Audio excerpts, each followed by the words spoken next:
안녕하세요. 강의 제목은 신교육사회학, 교육과정은 공정한가입니다. 강의는 신교육사회학 등장 배경, 신교육사회학의 등장, 신교육사회학의 연구 과제인 교육 내용과 교사와 학생의 상호작용, 그 다음에 신교육사회학의 특성으로 강의 내용을 정리해 보고요. 신교육사회학의 한계로 마무리될 것입니다. 신교육사회학이 주장하려는 것이 뭔지 알려면 뭘 비판하면서 나타나는지부터 알아야 하잖아요.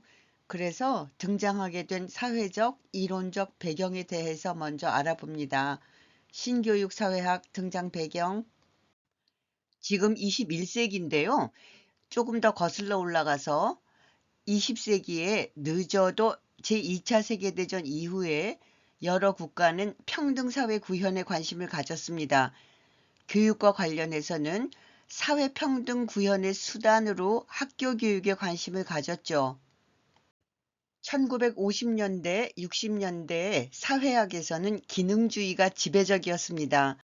기능주의는 능력에 따라 학생을 선발하고 능력에 따라 차등적 보상을 하는 것이 공정하다는, 즉 능력주의를 신봉했는데요. 그래서 그 시기에 학교제도 개혁 등 기능주의 이론에 입각한 다양한 교육정책이 시행되었습니다.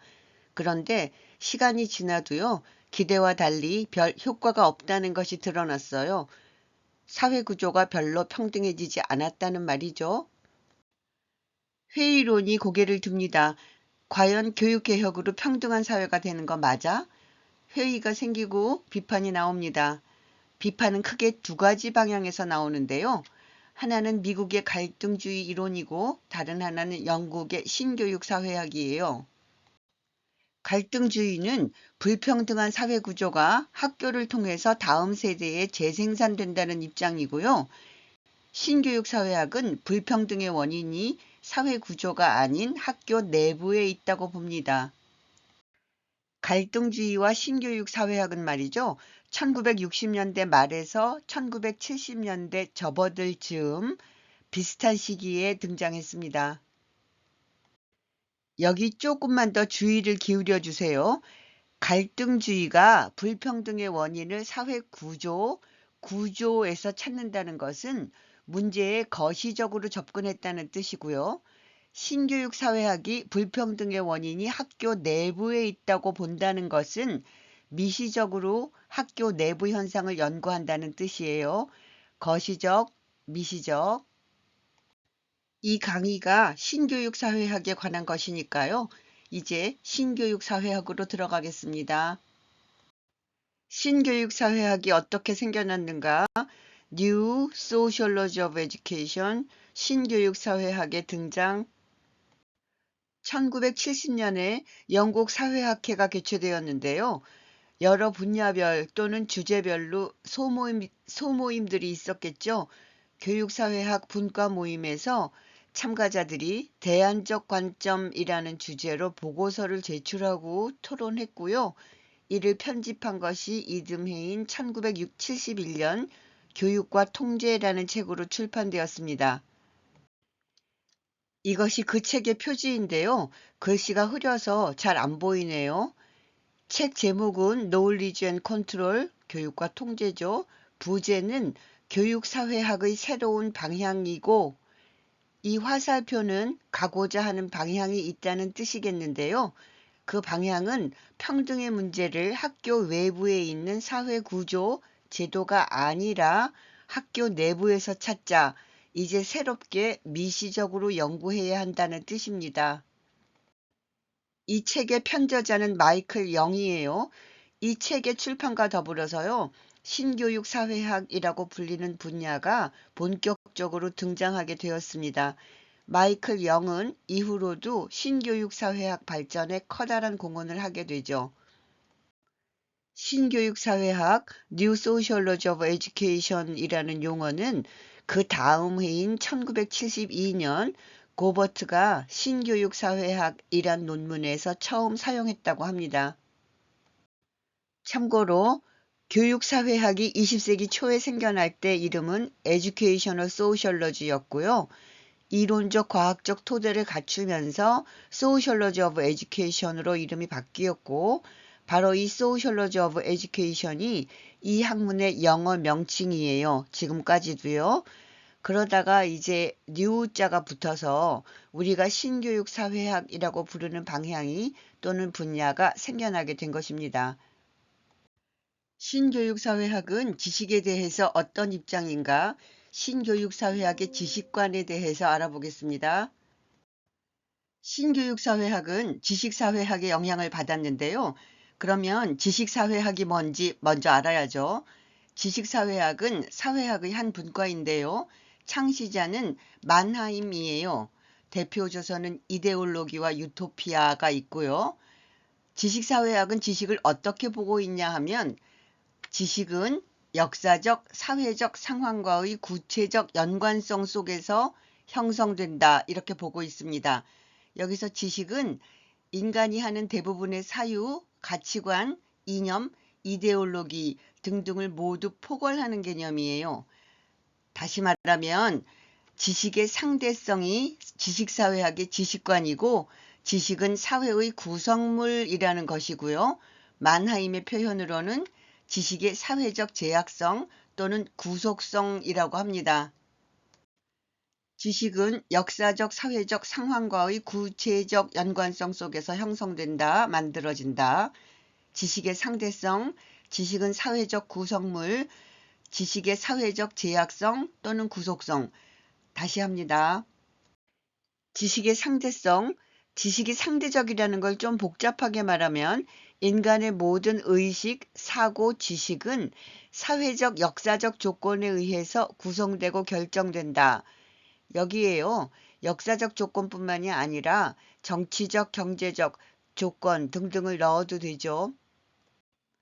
또 지식의 상대성이란 지식에는 집단, 계층, 계급들 사이의 이해관계, 권력관계가 내재하고 있다는 뜻인데요. 다시 말하면 지식은 모든 계층, 계급에게 공정한 것이 아니다. 이런 말이죠.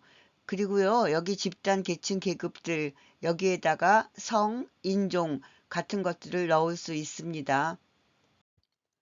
잠깐 이 즈음에서 지식의 상대성이 전통적 지식관과 어떻게 다른가 한번 보고 넘어가겠습니다. 전통적으로 지식 또는 과학적 지식은 보편성, 객관성, 가치 중립성을 갖추어야 한다는 걸 전제로 하잖아요. 구조기능주의 지식관, 능력주의는 바로 이 과학적 지식관에 기초하고 있어요. 그런데 지금 지식사회학, 신교육사회학이 지식을 상대적이라고 본다는 것은 지식이 이 중에서 한 가지만 말해도요. 가치 중립적이지 않다, 공정하지 않다고 하는 거예요. 이걸 다 부정하는 것입니다. 우리가 지금 무슨 얘기를 하고 있는지 다시 한번 맥을 잡고 가겠습니다. 앞에서 신교육사회학이 미시적으로 학교 내부에 관심을 가졌다고 했어요. 신교육사회학이 학교 내부에 관심을 가지는 이유는 뭐였죠? 사회 불평등의 원인이 학교 내부에 있다고 보기 때문이다. 그러면 학교는 뭐 하는 곳이냐? 무언가를 가르치고 배우는 곳이다. 그 무엇이 지식이나 기술, 가치관, 문화, 태도 등등일 수 있는데요. 다시 말하면 교육 내용이에요. 교육 내용을 전달하는 곳이 학교입니다. 뿐만 아니라 가르치고 배우는 과정에서 교사와 학생의 상호작용이 일어나죠. 교육 내용과 교사와 학생의 상호작용.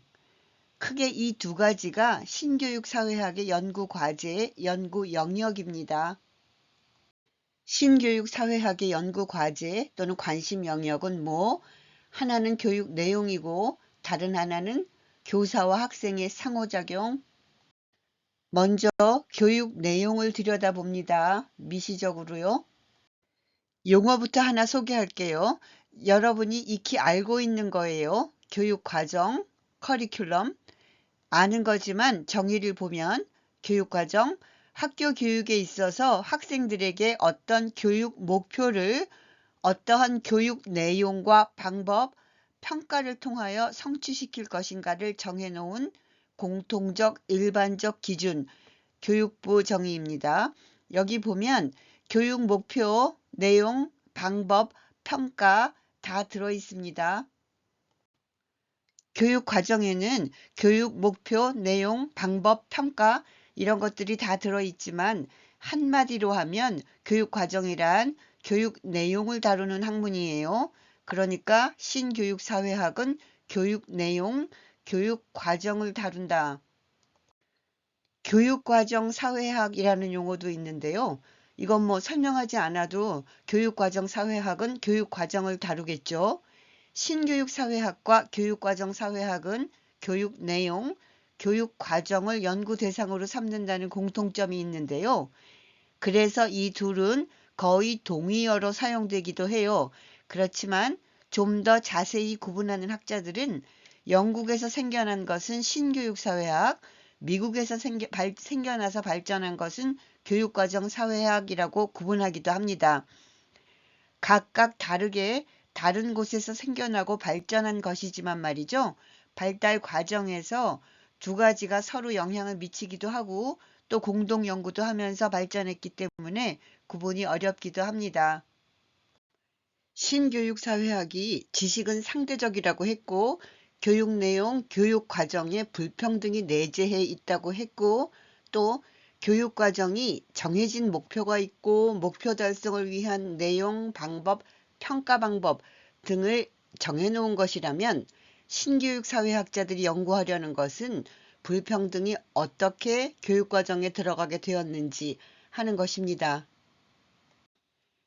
같은 내용인데요. 조금 구체적으로는 누가 교육 목표를 설정하는가, 누가 교육 내용을 선택하는가, 왜 그런 식으로 조직되는가, 왜 그런 식으로 가르치는가, 왜 그런 방식으로 평가하는가.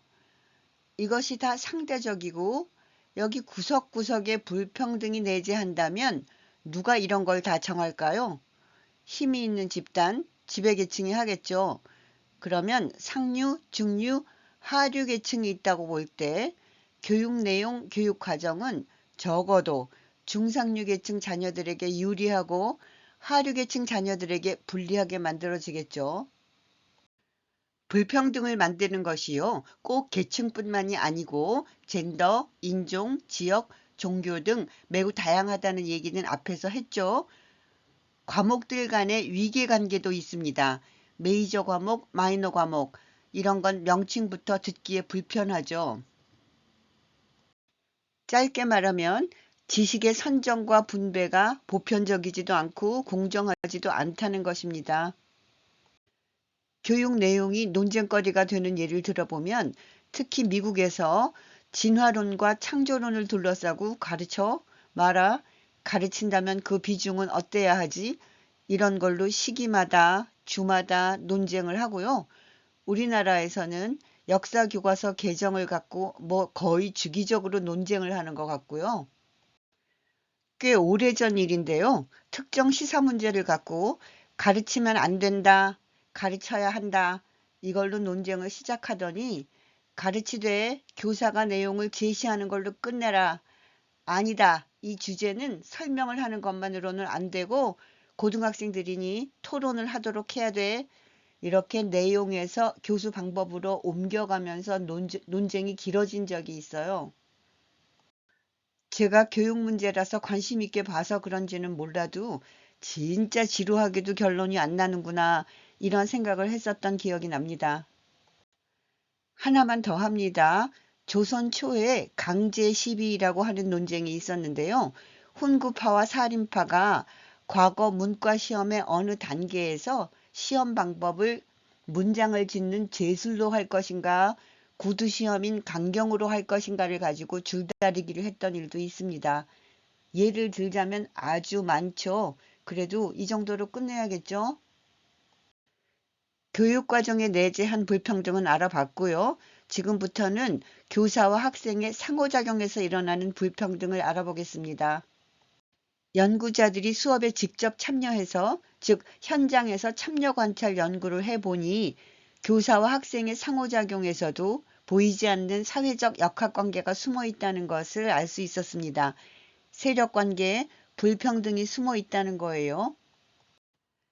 다시 말하면 교사가 학생들을 대할 때 말이죠. 학생들의 가정 배경, 계층 배경의 영향을 받아서 학생들을 다르게 대하고, 또 무의식 중에 계열별 편가르기 역할을 하기도 하고, 더 나아가서 교사가 사회경제적 요인의 영향을 받아서 학생들을 우등생, 열등생 또는 모범생, 문제학생 등으로 범주화하기도 한다는 것이 신교육 사회학자들의 연구 결과예요. 한마디로 교사도 공평무사한 존재는 아니다. 교사가 이렇게 저렇게 학생들을 공평무사하게 대하지 않는다는 말은 불편하지만 우리가 다 현실에서 경험하는 일이니까요. 더 얘기하지 않아도 될 것 같고요. 그래도 모든 교사들이 그렇지는 않다. 교사들이 무의식적으로 여러 사회적 편견의 영향을 받지만 의식적으로 공평하려고 노력하는 교사들이 많다는 것도 얘기해야 할 것 같습니다. 교사와 학생의 상호작용 연구들의 분석 방법은 주로 현상학, 민속방법론, 상징적 상호작용 이론에 기초하고 있는데요. 미시적 연구이고 질적 연구입니다. 주요 학자들에는 누가 있나 보면 신교육사회학 또는 교육과정사회학 이 분야의 주요 학자들로는요. 이 강의 맨 앞에 나왔던 영이 있고요. 그리고 웩슬러, 번스타인, 이글스턴, 또 브루드위의 애플 등이 있는데요. 번스타인, 브루드위는 문화재생산 이론에서도 나오고요. 애플은 탈재생산 이론, 또 그 이외의 여러 이론에서도 나옵니다. 또 이 학자들이 모두 미시적 연구만 하는 것도 아니에요. 여기서 다 얘기할 수는 없고요. 이 학자들을 한 범주로 묶는 것이 간단하지 않다는 것만 알아두면 좋겠습니다. 이렇게 복잡한 얘기, 앞에서 한 얘기가 다가 아니고요. 사실은 어쩌고 저쩌고 이런 얘기를 하려면 내 잘못도 아닌데 괜히 좀 미안한 생각이 들고 그래요. 번스타인, 브루드의 애플은 교육사회학에서 정말 여러 곳에서 나오는 학자들입니다.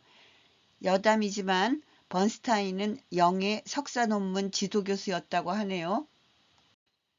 아무튼 이들의 주장은 제각기 조금씩 다르지만 이들에게 공통적인 것은 지식을 사회적 구성물로 본다는 것입니다.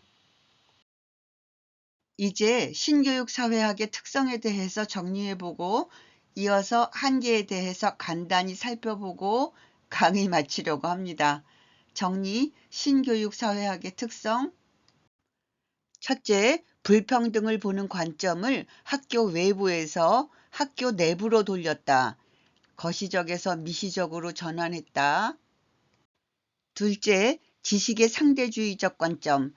지식을 모두 사회적 구성물로 간주한다. 즉, 지식은 영구불변하는 것도 고정된 것도 아니며 특정한 시대에서 그 시대의 사회적 환경, 역사적 상황에서 구성된 것으로 보는 거예요. 구체적으로 교육 내용은 중류계급의 중심으로 구성되어 있고 지식의 범주화, 과목의 계층화, 계층 간의 불평등한 구분이 반영되어 있다. 교육 내용에는. 교육 과정이 규정되는 형식은 사회 계층의 이익을 대변하는 과정이다.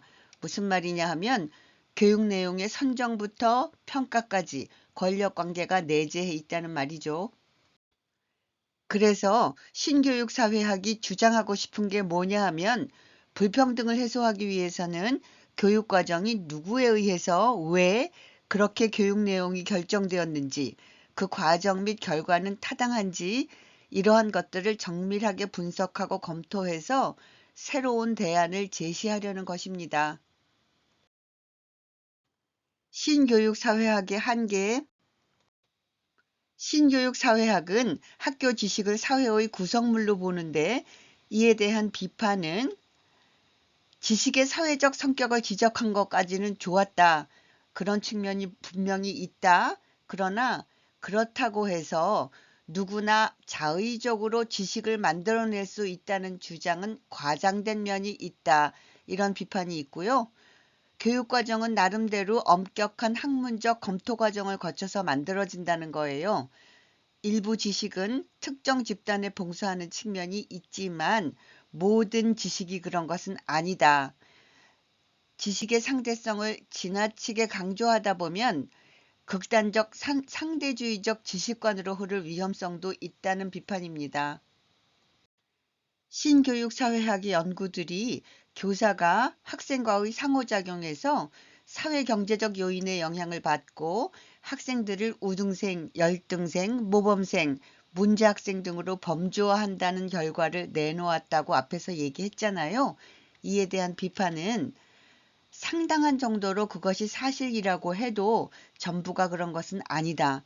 또한 학생들은 수동적으로 불공정한 대우를 받아들이는 것이 아니라 나름대로 대응 전략을 세우고 또 대응 방법을 구사한다는 주장이 있습니다. 즉, 인간은 능동적 존재라는 것이죠. 오늘 강의는 여기까지입니다. 감사합니다.